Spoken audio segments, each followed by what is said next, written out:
we say that a microscope has parts which are essential for the process of magnification. I'm looking for that diagram. Yes, here we go. So we said the eyepiece contains a lens, and this lens is used for magnification. We also went ahead and talked about the body tube, where we say that the body tube holds the eyepiece, this part which you called the eyepiece, that one. And then we said it also holds the objective lenses. And we say that these objective lenses, they contain a lens, which is used together with the eyepiece lens for magnification. And that's why when we were calculating magnification, we said that magnification is given by the eyepiece lens multiplied by objective lens magnification. So if the eyepiece is times 10 and the objective is 10, is also 10 times, that object has been magnified 100 times. Okay, so that's how we get the magnification from. So from there, we also talked about, we talked about the fine adjustment knob, where we said that the fine adjustment knob is going to bring the image into a very sharp focus because it only moves the body tube across very short distances. Pose adjustment knob moves the body tube across longer distances and it brings the image closer. It's like zooming the image. And then we have the arm, and we say that the arm is used to hold the body tube, the stage, and also it is used when you're moving the microscope. We also talked about the mirror, where we said that the mirror is used to reflect light. It is used to reflect light from the sun, especially in a light microscope. And when that light has been reflected, it is directed to the diaphragm. We said a diaphragm can be opened to allow a lot of light to pass through, or actually you can close it down to have little less or less light passing through. So therefore, depending on how much light you need in a microscope, if in a room that is well lit with a lot of light, you close the diaphragm to have only less light passing through. If in a room that doesn't have enough light, you open the diaphragm fully to the maximum so that you can have light passing through. So we also talked about stage. We said that the stage is a platform where a specimen is placed. Remember we said a specimen is any organism or part of an organism that we observe in using a microscope. We also talked about the clips, and we said that the clips are used to hold a slide containing the specimen, and we said the slide is a rectangular glass which is prepared to place so that we can place a specimen on. So we place a specimen on a slide, and then we take the slide and place it on the microscope, and it is held into position by clips like that so that it doesn't move on this on the surface of the stage. We also went ahead and talked about the base or the stand, and we say that it is the one that provides a support for the microscope. And those are some of the microscope parts that we talked about. So we also went ahead and compared a light microscope and electron microscope. And we said light microscope uses natural light to illuminate the specimen, and electron microscope uses beams of electron for illumination. We said this word illumination means lighting, okay? It means lighting, or actually in Kiswahili ni kumulika, because we cannot be able to see without light in a microscope. So therefore, light for illumination or to light up the specimen on the microscope can be gotten from natural light using a light microscope, but in electron microscope, we use beams of electricity, electron beams. So we also went ahead and talked about animal cells and plant cells as seen under a light microscope, and we said that we are going to see a basic cell. Like if this is an animal cell, we see we just see few parts of this cell, because a light microscope does not have a lot of power to magnify the specimen. Similarly, also when you look at a plant cell, you will see these parts: the cell wall, cell membrane, the chloroplast, nucleus, and cytoplasm. When we use a light microscope. Okay, but when you use an electron microscope, we are able to see even more things because an electron microscope is more powerful, and actually it has a lot of power. It has a lot of power to magnify and show different parts of a cell. And what you're seeing on on the page here on the display is an animal cell as seen under an electron microscope. And we said when you use an electron microscope, we will see some cell organelles or structures which are found inside the cell that we cannot be able to see under a light microscope, but can be able to see when we're using an electron microscope. So an animal cell, such as yours, this is how it is going to appear. So we began by talking about a few cell organelles. We talked about the mitochondria, where we said that the mitochondria provides energy for any activity inside the cell. We also talked about lysosomes. We talked about lysosomes, and we said that lysosomes are very useful in the body because they destroy worn out cell organelles, or even sometimes when the cell is too old to function, they destroy the entire cell. Now, one thing we should know is that this lysosome, as you can see, it has an enzyme known as lytic enzyme. Lytic enzyme. It has an enzyme known as lytic enzyme, and lytic enzyme is the one that destroys worn out cell organelles. Okay, so it's like an acid of a kind which is used to dissolve and destroy a cell organelle. So if, for example, it is this mitochondrion that is next to the lysosome that has worn out, okay, so we are going to assume this mitochondrion has worn out, it's no longer functioning, so it is no longer kept in the cell, but now the lysosome will destroy this cell organelle using the lytic enzyme that we are talking about. Okay, so it uses the lytic enzyme to destroy that cell organelle. So I hope that is clear. We also talked about other cell organelles like ribosomes, where we said that they produce proteins. So when you take proteins, you digest proteins into amino acids. Those amino acids will be reconstituted, ama zitaingia kwa mwili zitengenezwe tena zikuwe protein yenye wewe utahitaji, because protein yenye inatumika na cow ama protein yenye inatumika na plants like beans is not the same proteins which we require as human beings or other animals. So when you feed on meat or when you feed on proteins, they'll have to be broken down into amino acids, and then your body will make the exact proteins that you need for cell division and and repair of worn out tissues and cells and even growth. So therefore, you will make your own proteins using the ribosomes. We also went ahead and talked about the cytoplasm, how we say that this is a fluid where chemical reactions takes place in the body. We also talked about the rough endoplasmic reticulum, and we said endoplasmic reticulums have only one function, transport. Okay, every endoplasmic reticulum you will see, it has only one function, which is transport. However, we have two types of endoplasmic reticulums. We have the rough endoplasmic reticulum and we have the smooth endoplasmic reticulum. So the only difference here is what they transport. If you look at the rough endoplasmic reticulum, you're going to see that it contains ribosomes all over it. So these dark parts here which are shaded that are connected to the endoplasmic reticulum, they are ribosomes, which we have said they synthesize or they manufacture proteins.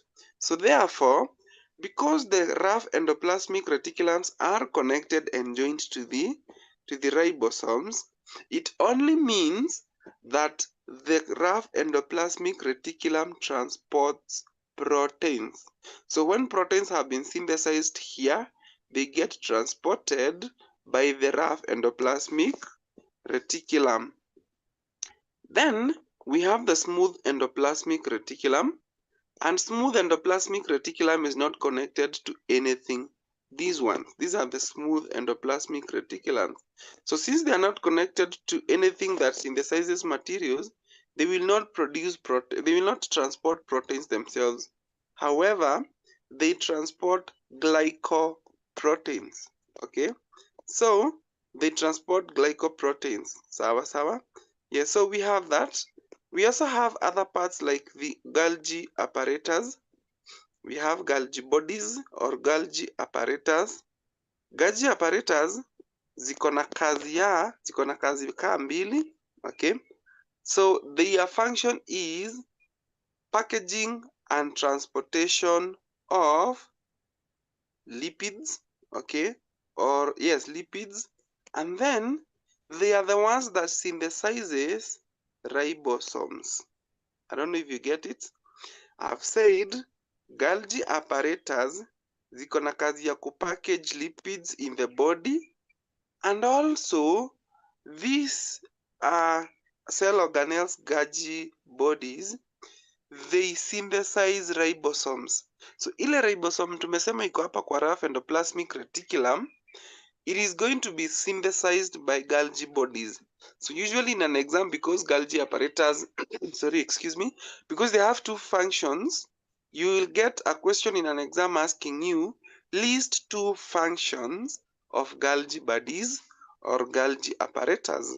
So therefore, if they ask that question, you should be able to answer and say packaging and transportation of lipids, and also synthesis of ribosomes. Okay, yes, so those are just but parts of the internal structure of a cell as seen under an electron microscope. Now I want to show you a plant cell as seen under an electron microscope. First of all, let us compare the similarities between an animal cell as seen under an electron microscope and a plant cell as seen under an electron microscope.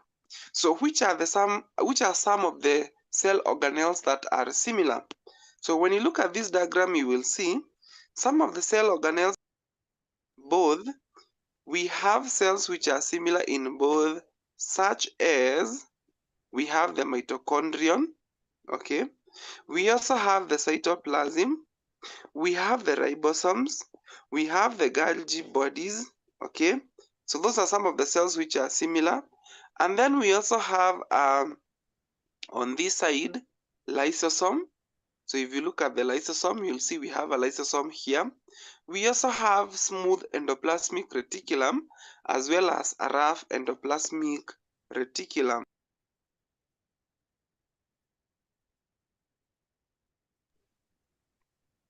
So therefore, there's a very big similarity between a plant cell and an animal cell in relation to the cell organelles.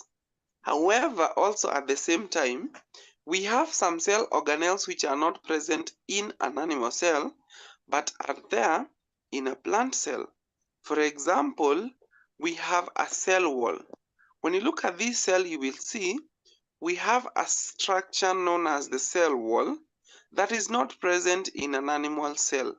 So this cell wall here is the one that makes a plant cell to have a rigid shape. And as you're going to see, it is very important for support and protection of the internal parts of a plant cell. So like we said yesterday, an animal cell only has a cell membrane, but will never have a cell wall. So cell walls are only found in plants, but not in animal cells. Another part of a plant cell that is present in a plant cell but it is absent in an animal cell is a chloroplast. Okay, this part here known as the chloroplast. A chloroplast, we said yesterday that it contains chlorophyll. So from the word chlorophyll we get chloroplast. So a chloroplast contains chlorophyll, which will be used to trap sunlight for photosynthesis. So the reason why plants are able to make their own food is because they contain chlorophyll, which is packaged inside the chloroplast to trap sunlight for photosynthesis. The reason why animals cannot be able to make their own food is simply because they do not have the green coloring matter, which is known as the chlorophyll, since they lack the chloroplast. So therefore, plants are the only ones that can be able to trap sunlight, use it for photosynthesis, and can therefore be able to make food. So therefore, those are the parts of a plant cell that are present in a plant cell and absent in an animal cell. So we have chloroplast, we have a cell wall, and then we have tonoplast. There's this part here known as the tonoplast. When you look at the tonoplast, it encloses a fluid inside the plant cell, which is known as a subvacuole. So ukiangalia an animal cell, you're not going to see this fluid. Okay, let me show you. Let me draw for you. You will not see this part here. You see this internal part here, which I'm redrawing. So inside here we have a fluid which is not present in an animal cell. Okay, so this fluid here stores salt and sugar, and it controls what enters inside the cell of a plant cell and what leaves the plant cell. So this part here is not present in an animal cell, but it is present in a plant cell. So I'm going to move you through these parts now and show you their functions in written notes. So we move on to the next page, which is functions of cell organelles. And we have said that a cell organelle is a structure that is found inside the cell. So like you see, like the way we have internal organs, so every cell has organelles or structures which are found on the inside. So remember that a cell is the basic functional unit of a cell, meaning the cell is the smallest part of a living thing, and it is from a cell that an organism is born. So we have a cell. For all organisms that are made up of one cell, we call them unicellular organisms. But for those that have very many cells like you are multicellular. So therefore, your body is made up of very many cells which function for the good of your body. So when one cell, two cells, three cells come together, they form a multicellular organism. So let's begin by talking about the first cell organelle, which is the cell membrane. A cell membrane is the outermost part of an animal cell, and also from the outside, the second outermost part of a plant cell is known as the cell membrane. Now, what is the function of a cell membrane? It encloses the cell contents. So it ensures that everything stays on the inside. Okay, so there isn't anything that is going to be on the outside. Like for example, in this animal cell, we have the outermost layer, which is the cell membrane, and its function is to enclose everything on the inside. So the cytoplasm, all the cell organelles are enclosed on the inside by a cell membrane. So in an exam, if they ask you to give the function of the cell organelle cell membrane, you'll say it encloses all the cell contents, everything that is on the inside. Something else we should note, which is the function of a cell, is if anything has to enter through enter into the cell, it will only enter through the cell membrane. If anything has to leave the cell, it will only leave through the cell membrane. So therefore, a cell membrane is like the door that we have in our house that controls who gets inside. So for example, if you don't want anyone to access your house, you lock the door. So when you lock the door, no one will access the house. When you open the door, someone can get in, or even anything can get in so long as the door is open. So when we talk about animals and plant cells, their way of access is the cell membrane. Why is it that a cell membrane can be able to control what enters and leaves the cell? It is because a cell membrane has poles, okay? These structures there. So it has poles, and these poles are the ones that control what gets inside and what leaves the cell. So if something wants to leave, it can only leave through those poles like that. If something wants to get in, it can only go through these poles. Something you should note about these poles is that these poles do not just allow anything. They allow specific materials to pass through, and others are not allowed to pass through. So the reason why we're saying that it does not allow everything to pass through is because the size of these poles is limited. So you're not going to find a pole that is so wide it can allow everything to pass through. Only those substances that have a smaller size pass through. So if a substance have a very big size, it will not pass through. Neither will it leave, nor will it be able to access the cell. So therefore we say a cell membrane is semi-permeable. It is semi-permeable.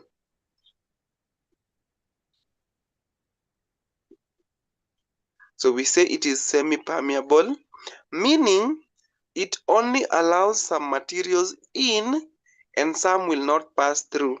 If a cell, if a substance outside the cell wants to get in and it is bigger than the poles, it will not pass through. So it remains inside.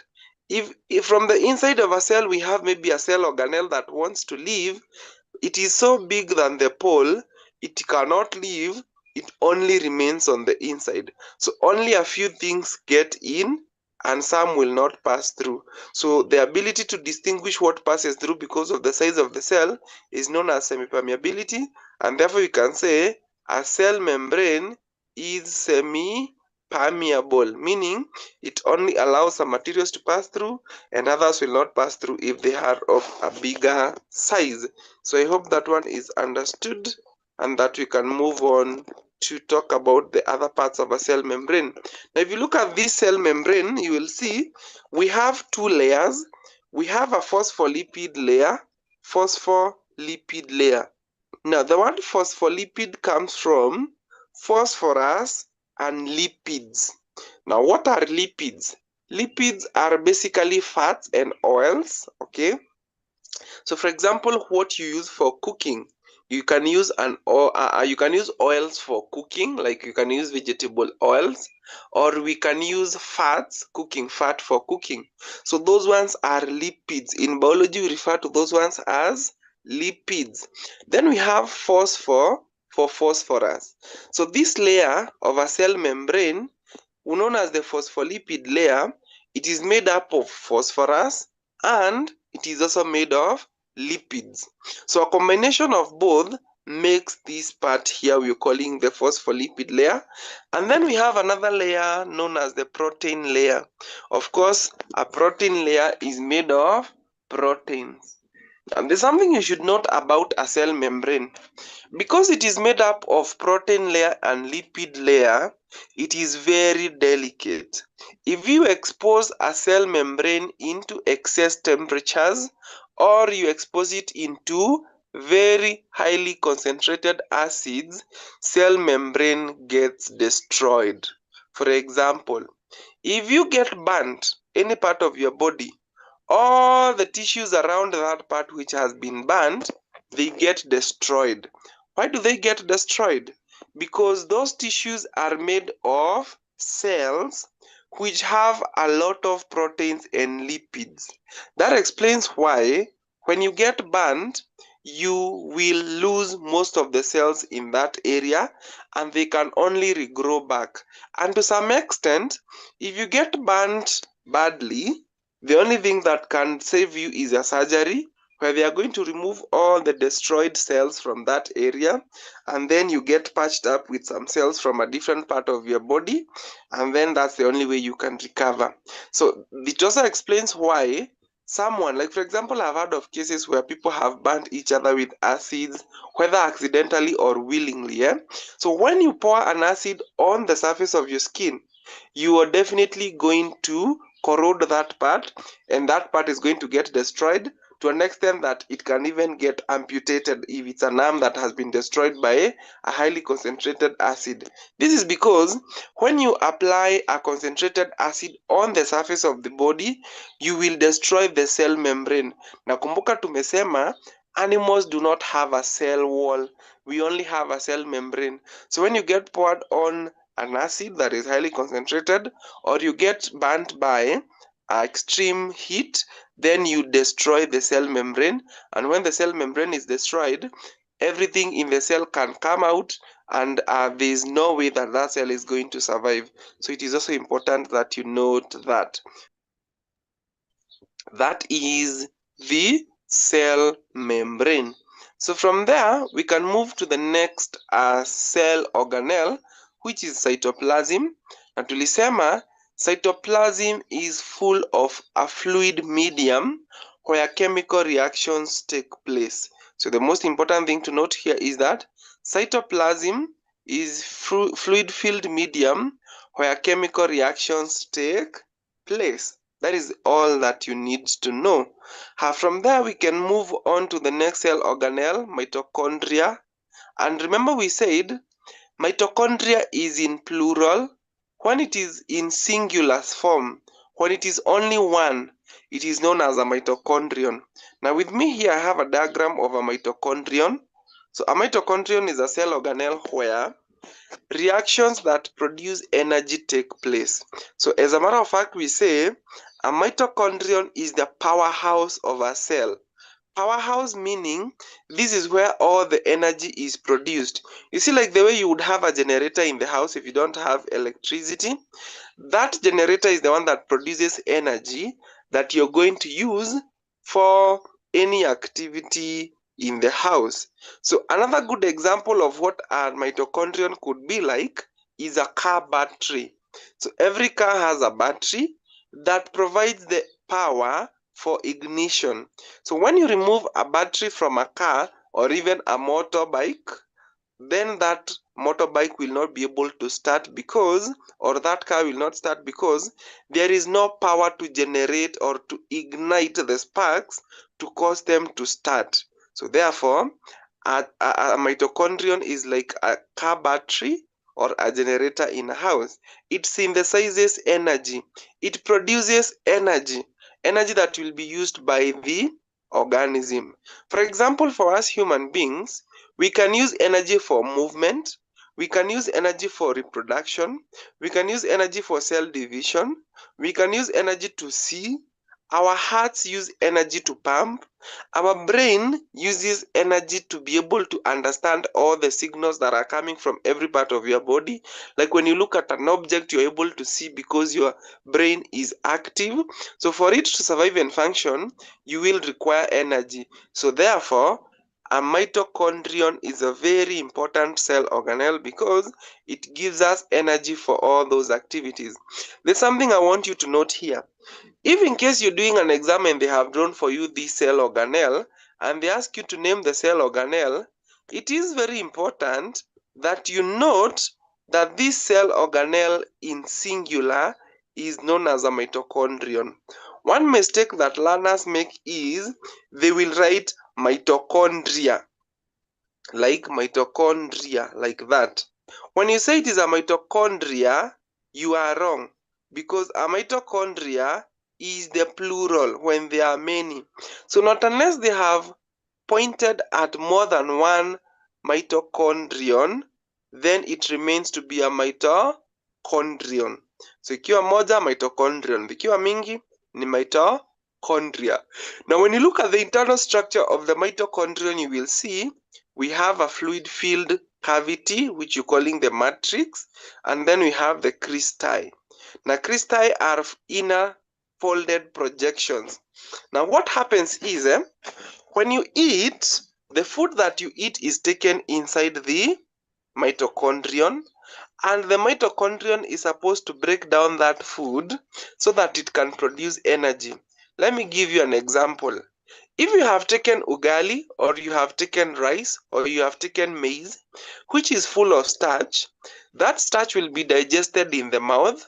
It will also be digested in other parts of the body like the duodenum, and in the small intestine, it will be absorbed. Once absorbed, that carbohydrate is no longer going to be a carbohydrate as you know it as starch. When you take in chapati, when you take in rice, you take carbohydrates in form of starch, okay? In form of starch.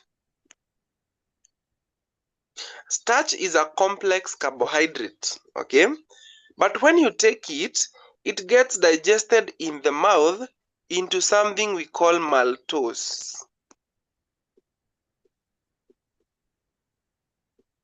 Maltose is a simpler carbohydrate.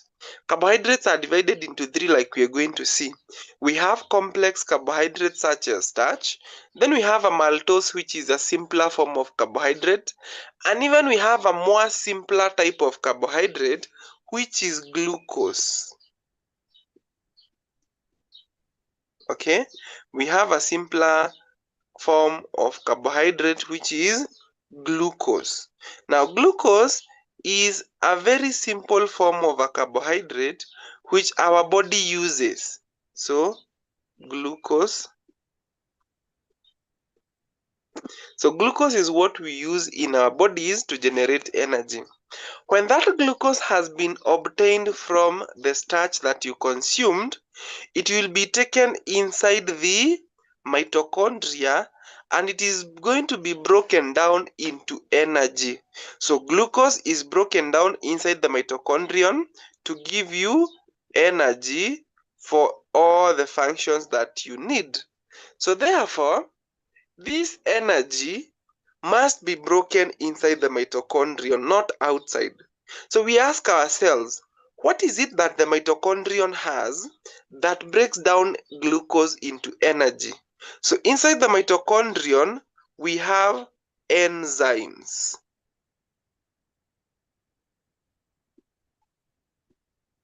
We have enzymes, and enzymes are used in the process of respiration. So we've said when you take glucose inside the body, we are going to have enzymes. Let me write for you again. Enzymes. So enzymes are used in the process of respiration to break down glucose to give you energy. Those enzymes get attached to the inner projections. I hope you can see this dark shaded part here on the cristae, those ones.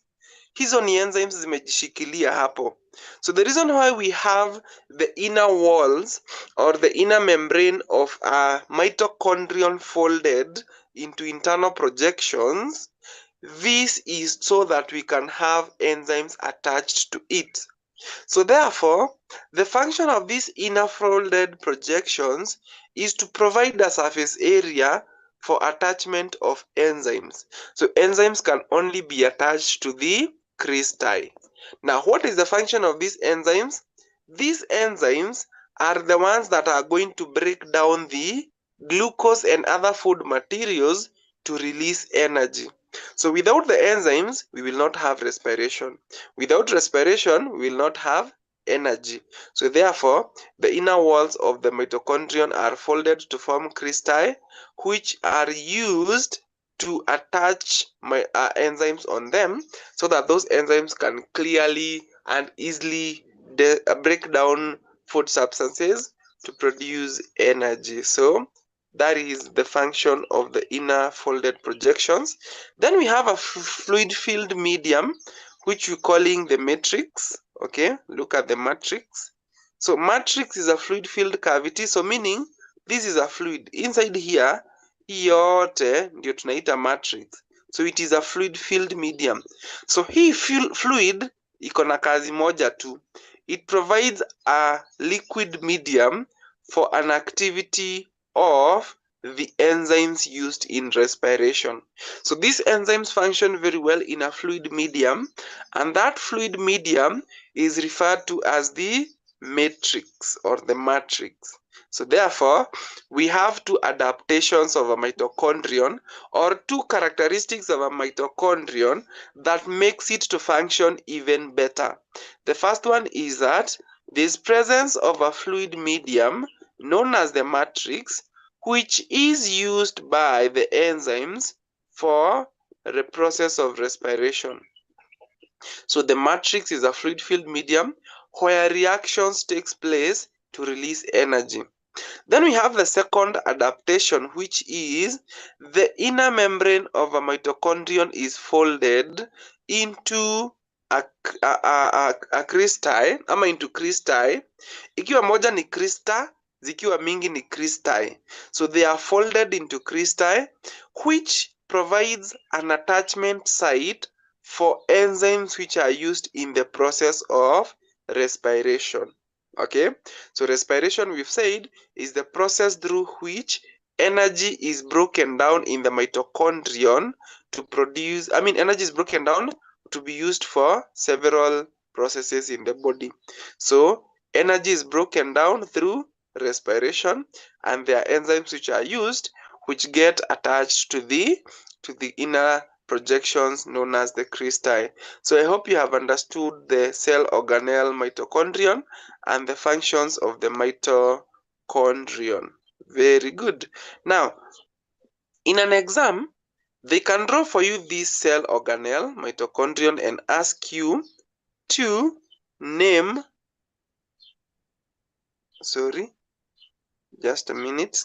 I've said, in an exam, they can draw for you the cell organelle mitochondrion, and then they ask you to name. So they draw for you and they ask you, name the above drawn, ama name the cell organelle drawn below.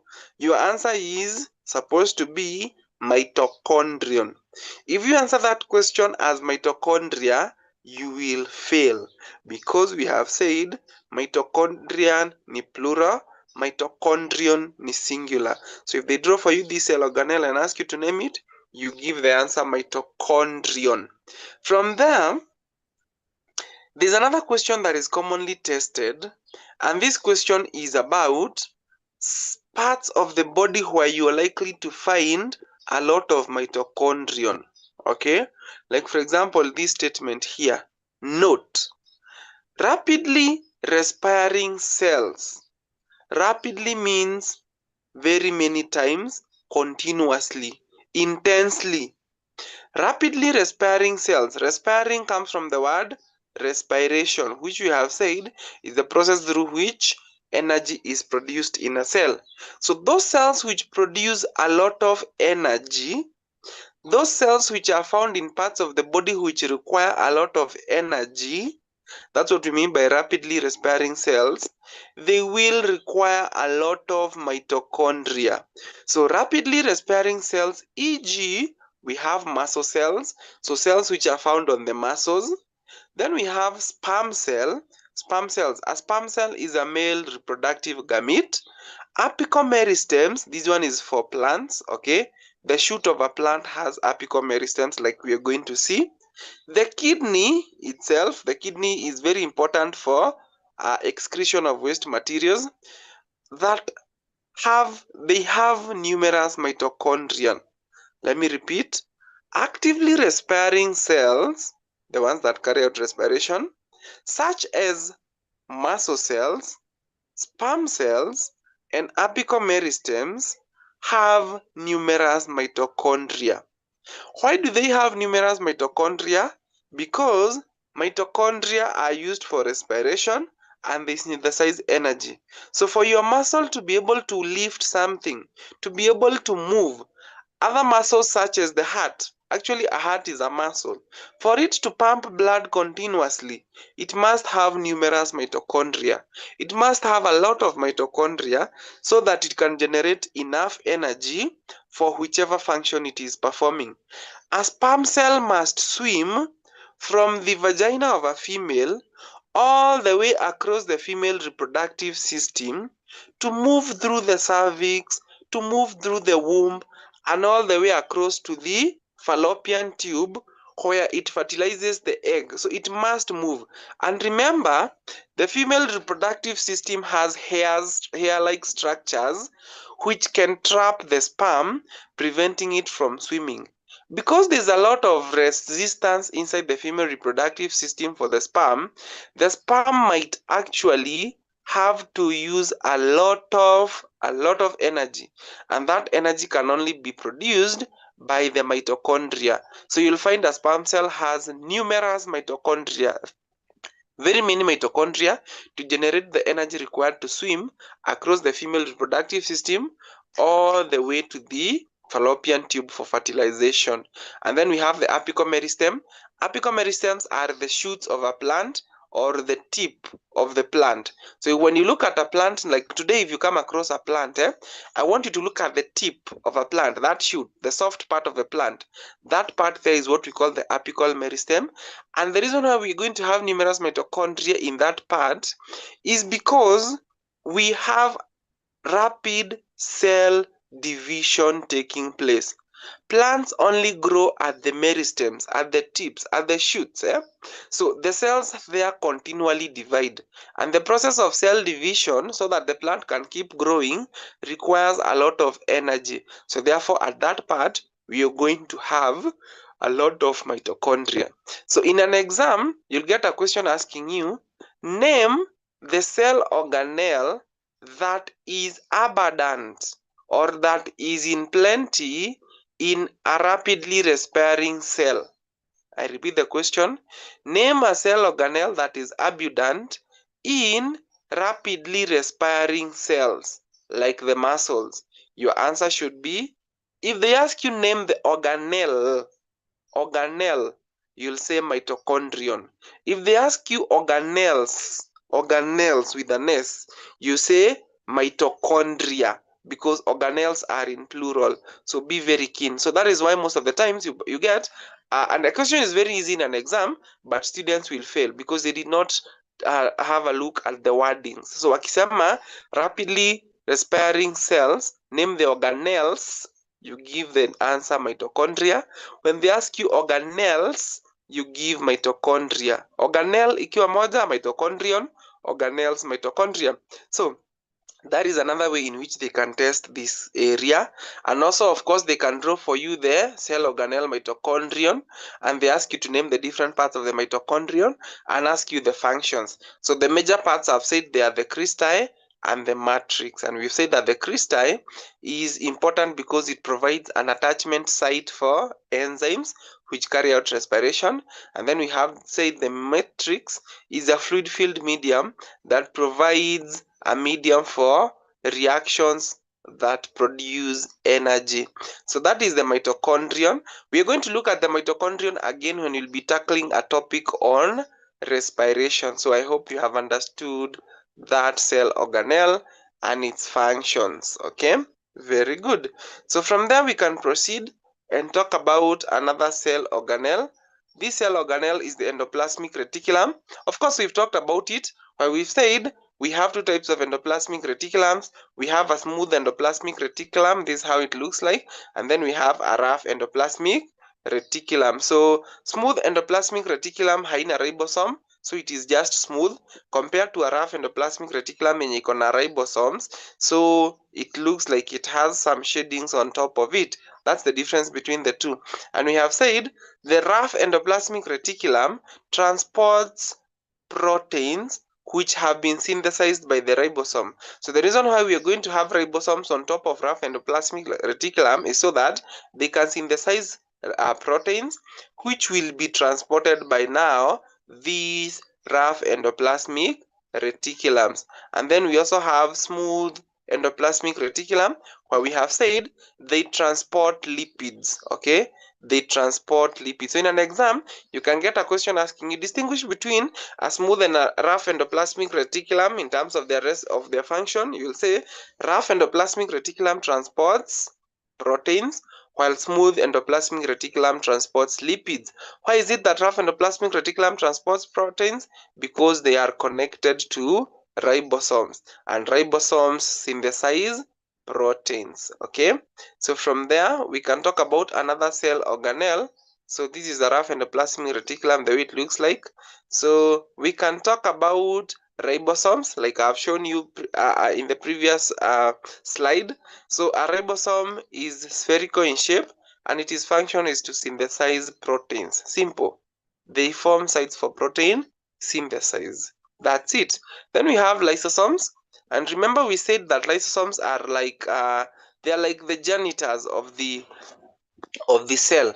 anything that is not useful in the cell, anything that has died in the cell, it is wiped out by the lysosome.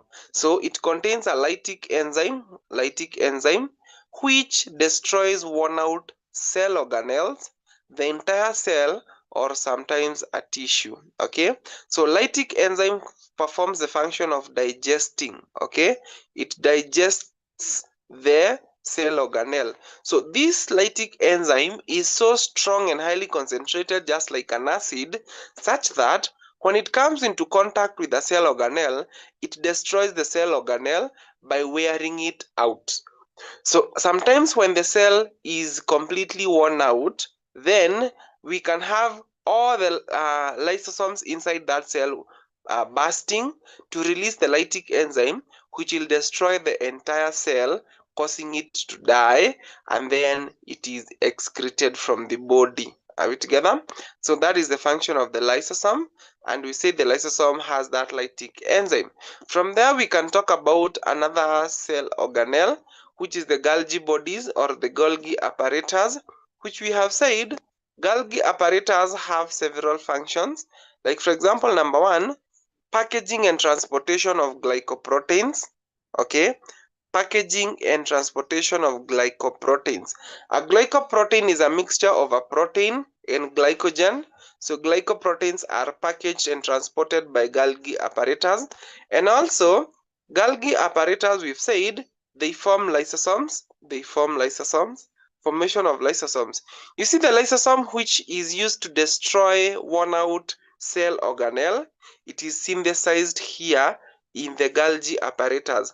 So mostly in an exam, they have a tendency of testing these cell organelles because they know they will not ask for one function. They can ask for two functions, and most of the time students remember only one function. So they get to lose 1 mark. So that you don't lose that 1 mark, it is important that you note that Golgi apparatus are used for, number one, formation of lysosomes, and number two, packaging and transportation of glycoproteins. So if you're writing some short notes, you can write those two functions. And kindly note, this is a highly examinable cell organelle because of the fact that it has more than one function. So, and they like testing the two. They ask you list two, always list two functions of Golgi apparatus or Golgi bodies. So it can also be known as Golgi bodies still. Okay. Yes, in some books utapata imeandikwa Golgi bodies, in some books Golgi apparatus, it is the same thing. So we've said the two functions of Golgi apparatus is to, number one, formation of lysosome, and then number two, we have it is used in packaging of glycoproteins. So synthesis and packaging of glycoproteins, that is glycogen and proteins. So when you get that question in an exam, you should be able to answer that question comfortably without losing a mark. Okay, so from there, let us talk about other parts, other cell organelles like the chloroplast. Now remember, chloroplasts are only found in plant cells, and these chloroplasts, they are used in the process of photosynthesis. Why? Because we have said a chloroplast contains chlorophyll, which traps sunlight for photosynthesis. So without sunlight, photosynthesis does not take place. So therefore, plants have a cell organelle, chloroplast, which contains chlorophyll, which traps sunlight for the process of photosynthesis. So that is the importance of chloroplast cell organelle. So from there, we can talk about another cell organelle, which is the cell wall. And we've said it's only animal cells that have a cell wall, and that cell wall has a very important function of protecting the internal structures of a plant against mechanical damage. Also, it gives plants mechanical support. Okay, so the reason why plants are able to stand in the environment is because they have cell walls made of a structure known as cellulose. Now I want you to take note of this structure here, which you're calling cellulose. This name there, cellulose. Now cellulose is the structure that makes up the cell wall. You see, like for example, the way we say The wall of a house is made of maybe concrete or stone or wood.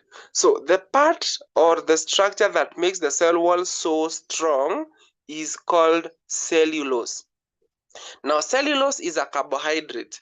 Like we are going to see later, carbohydrates are divided into 3 categories. Let me just mention them. Don't worry about them. Let me just mention them for the sake of understanding this concept. But we'll get a subtopic where we'll discuss them even into details. So carbohydrates are divided into number 1, monosaccharides, number 2, disaccharides, and number 3, polysaccharides. Okay, now polysaccharides are the most complex forms of carbohydrates. Examples of polysaccharides include starch that we eat from maize and wheat and rice and the rest, and also cellulose. So cellulose is a very complex carbohydrate, and this structure we're calling cellulose, it is the one that forms the cell wall. So the reason why the cell wall is so strong is because it has cellulose in it. So cellulose is the one that strengthens the cell or cell wall, preventing it from damage or bursting. So therefore, what is the function of a cell wall? Cell walls have functions of number 1, they protect the cell or the cells against mechanical injury, and number 2, they give the cell a definite shape, and also number 3, they provide mechanical support. So mechanical support means a plant cell can remain in the environment by itself without having to collapse or having to get destroyed because it is protected by the cellulose which is in a cell wall. So the function of a cell wall is to provide mechanical support and also to protect the cell against mechanical injury. And the reason why it is able to do that is because a cell wall is made of cellulose. Sawa. And cellulose is a polysaccharide. From there, we can talk about another cell organelle, which is the nucleus. Okay, nucleus. And we say that the nucleus is like the brain of a cell, and its function is to control movement of materials. To control the functions of a cell. So every function of a cell is controlled by a nucleus. Okay, so ikiwa mbili ama tatu, it's called a nuclei, but ikiwa moja inaitwa nucleus. So the function of a nucleus is to control, the activities of a cell. There's a common question that is likely tested in an exam that they ask, explain what would happen to a cell if the nucleus is removed. Explain what would happen to a cell if the nucleus is removed. So if you remove a nucleus of a cell, the cell dies because every activity of a cell is controlled by the nucleus. Now inside the nucleus, we have some materials, we have some structures. Like for example, we have nucleolus. We have nucleolus which is found inside the nucleus. So nucleolus are found inside the nucleus and their function is to synthesize ribosomes. So ribosomes which are attached to the rough endoplasmic reticulum are synthesized by the nucleolus. Nucleolus comes from the word nucleus. So a nucleolus is smaller than a nucleus and it is found inside the nucleus. Okay, and its function is to manufacture or synthesize ribosomes. And then we also have a nuclear pole. A nuclear pole and a nuclear membrane. So in the nucleus, let me display for you so that you can see the nuclear membrane and the nuclear pole. So let me move back a little bit. Back to the diagram where we have a plant cell and an animal cells as seen under an electron microscope. I want us to see the nuclear pole and the nuclear membrane. Good. So this is a nucleus. Okay, let me redraw it for you because I have zoomed. So this is the nucleus. Hiyo iko hapo ndani hivyo. That is the nucleus. Okay, now the nucleus is enclosed by a nuclear membrane. So hii part na hii part na hiyo part na hiyo part na hiyo part, that is what we're calling a nuclear membrane. So it surrounds the nucleus, controlling and preventing any material from getting inside, not unless it is supposed to pass through. Katikati ya nuclear membrane, like you're going to see, we have some poles, the ones which now I'm shading or marking with the red ink. Those ones are known as the nuclear poles. Just like the poles on the cell membrane, nuclear poles control what gets inside the nucleus and what leaves the nucleus. So get this, the nuclear membrane surrounds the nucleus, protecting the internals of the nucleus.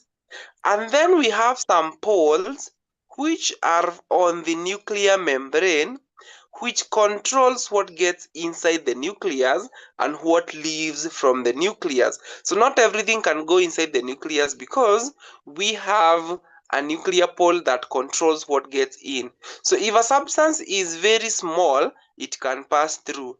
If it is big, it cannot pass through. That is why you'll not find a mitochondria moving inside the nucleus, because we have those poles controlling what gets inside and what leaves the nucleus. Okay, so the function of a nuclear pole is to control or to regulate materials that move inside and outside of the nucleus.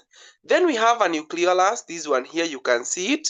We have said nucleolus are used to synthesize ribosomes.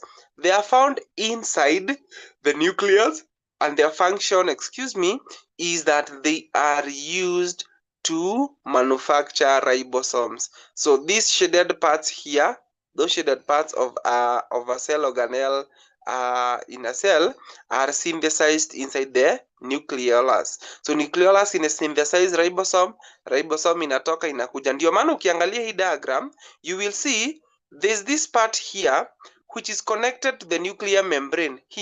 This one here. Umeona hii? Let me rub everything so that you can see. Good. Let me redraw for you. Now this part here, that one, that part there is a nuclear membrane that has been attached to a rough endoplasmic reticulum. So ukiangalia vizuri, it has been attached to a rough endoplasmic reticulum na iko na ribosomes, iko nazo, the shaded black parts there. So the reason why it is closer to the nucleus is because this here is going to get its ribosomes from the nucleolus that is inside the nucleus. So once the nucleolus form the ribosomes, they will move outside the nucleus through the poles, and they will get attached to the rough endoplasmic reticulum. So the functions of a nucleolus is to synthesize ribosomes, and they are found inside the nucleus. But remember, in general, the whole of the nucleus controls the functions of a cell. So that is just but some of the cell organelles.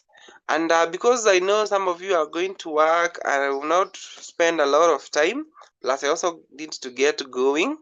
But I hope you have learned about a couple of cell organelles.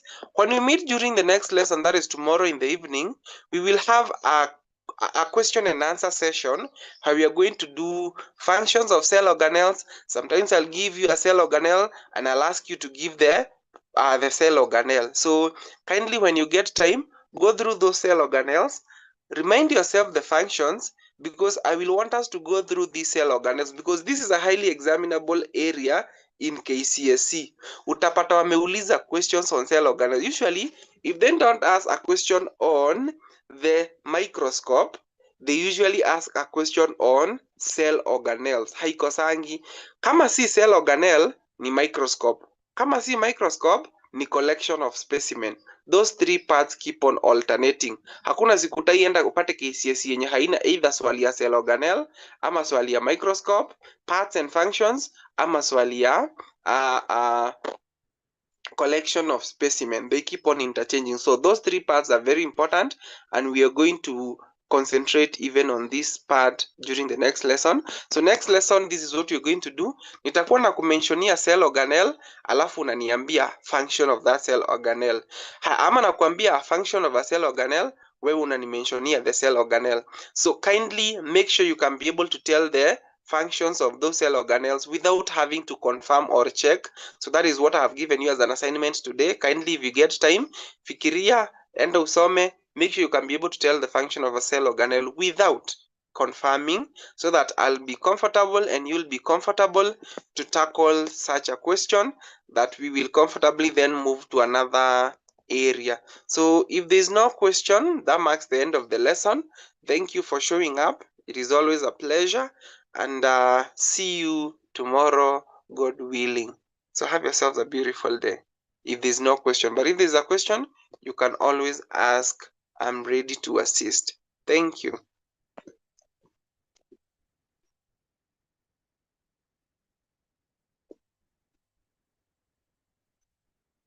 You're welcome, Maura, Demitla. Yes. Yes, thank you. You're welcome. Good day. You too.